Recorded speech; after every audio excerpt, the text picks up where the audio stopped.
ಎಲ್ರಿಗೂ ನಮಸ್ತೆ. ಜೆಲಸ್, ಹೊಟ್ಟೆ ಕಿಚ್ಚು.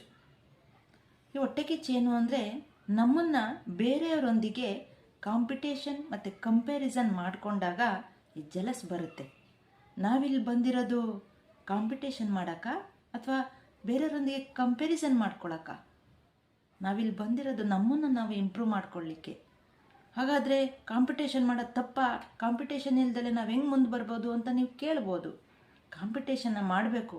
ಯಾರೊಂದಿಗೆ ಗೊತ್ತಾ? ಒಬ್ಬ ವ್ಯಕ್ತಿ ಜೊತೆಗೆ ನಮ್ಮನ್ನು ನಾವು ಕಾಂಪಿಟೇಷನ್ ಮಾಡ್ಕೋಬೇಕು.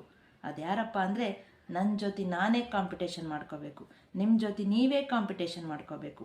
ಇವತ್ತು ಈ ಲೆವೆಲಾಗಿ ಬೆಳೆದಿದ್ದೀನಿ, ನಾಳೆ ಈ ಲೆವೆಲಿಗೆ ಬೆಳಿಬೇಕು ಅನ್ನೋ ಮೆಂಟ್ಯಾಲಿಟಿ ಬರಬೇಕು ನಮಗೆ. ಇನ್ನು ಜಗತ್ತಲ್ಲಿ ಇದ್ದವ್ರನ್ನ ಹಾಗೇ ಒಪ್ಕೋಬೇಕು ಅಲ್ವಾ? ಯಾಕೆಂದರೆ ಅವ್ರು ಯಾವ ಕೆಲಸಕ್ಕೆ ಬಂದಿದ್ದಾರೆ ಅದನ್ನೇ ಮಾಡ್ತಾರೆ, ನಾವು ಯಾವ ಕೆಲಸಕ್ಕೆ ಬಂದೀವಿ ಅದನ್ನೇ ಮಾಡೋಣ.